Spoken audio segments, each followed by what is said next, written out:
Hello class 10th students, आज हम लोग अपनी सोशल साइंस बुक के अंतर्गत सिविक्स का पहला चैप्टर पावर शेयरिंग जैसे शक्ति का विकेंद्रीकरण इस चैप्टर के बारे में पढ़ेंगे। देखिए, आपने फ्रांस की क्रांति पढ़ी है। फ्रांस की क्रांति में एक थिंकर था जिनका नाम था मॉन्टेस्क्यू। मॉन्टेस्क्यू ने पावर ऑफ डिसेंट्रलाइजेशन की बात की थी। उसने कहा था कि जो सरकार की 3 पावर होती हैं, व्यवस्थापिका, कार्यपालिका, न्यायपालिका, लेजिस्लेचर, एग्जीक्यूटिव, जुडिशरी, वो किसी एक व्यक्ति के हाथ में नहीं होनी चाहिए। अगर वो एक के हाथ में होगी तो वो तानाशाही हो जाएगा। चूँकि हम यहाँ पे इनमें सिविक्स के सारे चैप्टर लगभग डेमोक्रेसी रिलेटेड पढ़ेंगे, तो डेमोक्रेसी में कैसे पावर डिवाइड होती है ये हम पढ़ेंगे। अगर पावर ना डिवाइड हो तो क्या होगा, और पावर डिवाइड होती है, और अगर पावर इक्वल पावर डिवाइड होती है तो क्या होती है। तो सबसे शुरुआत में हम लोग यहाँ पे 2 देश के एग्जाम्पल पढ़ेंगे। पहला पढ़ेंगे बेल्जियम और श्रीलंका।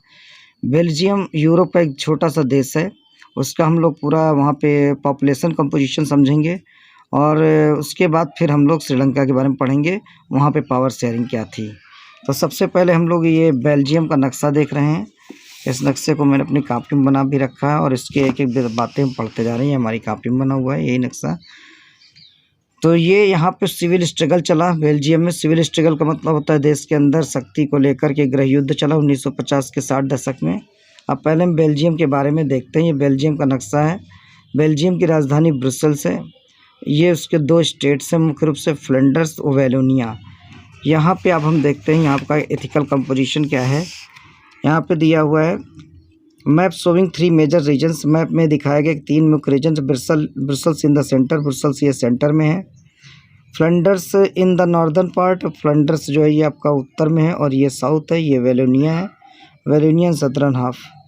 यहाँ पे 59% पॉपुलेशन लिव्स इन फिल्मिस रीजन। ये ऊपर वाला फिल्मिस रीजन है, और 59% पॉपुलेशन यहाँ पे रहती है। जैसा कि आप मैप में देख रहे हैं, ये फिल्मिस रीजन है।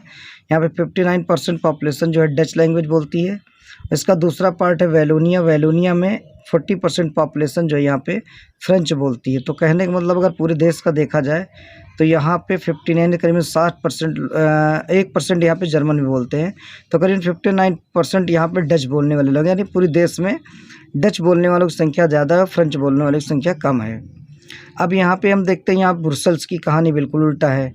ब्रुसेल्स में जो कैपिटल है इसकी, वहाँ पे 80% फ्रेंच बोलते हैं और 20% डच बोलते हैं। तो अब यहाँ पे देखिए, ये पूरे देश में डच बोलने वाली लैंग्वेज ज़्यादा है, लेकिन यहाँ पे ब्रुसेल्स में देखा जाए तो यहाँ पे फ्रेंच बोलने वाली की संख्या ज़्यादा है। अब यहाँ पे चूँकि पूरे देश में डच बोलने वाली की संख्या ज़्यादा है, इसलिए वो चाहते हैं कि ये जो फ्रेंच भाषी हैं इनके ऊपर अपना प्रभाव दिखाया जाए, अपना अधिकार दिखाया जाए। तो इसी एडवांटेज का फ़ायदा उठाकर Dutch community always wanted to force his will, अपनी हमेशा इच्छा थोपना चाहती थी फ्रेंच और जर्मन लैंग्वेज पर। इसी लेकर यहाँ पे 1950-60 के दशक में टेंशन पैदा हुई, और टेंशन 2 कम्युनिटीज़ के बीच थी, और ये सॉल्व हुई करीब जाके 1993 में। कैसे सॉल्व हुई, यहाँ पे पॉइंट वाइज को दिया है, उसको हम देख लेते हैं कैसे सॉल्व हुई। It has been prescribed by the constitution. Constitution में प्रावधान किया गया French and Dutch speaking minorities ministers shall be equal in central government है, कि जो पूरे देश की गवर्नमेंट होगी वहाँ पे फ्रेंच और डच की भले संख्या अलग अलग हो, लेकिन उनकी संख्या जो मिनिस्टर्स की होगी इक्वल होगी। तो इस तरह इन्होंने समस्या सॉल्व कर ली।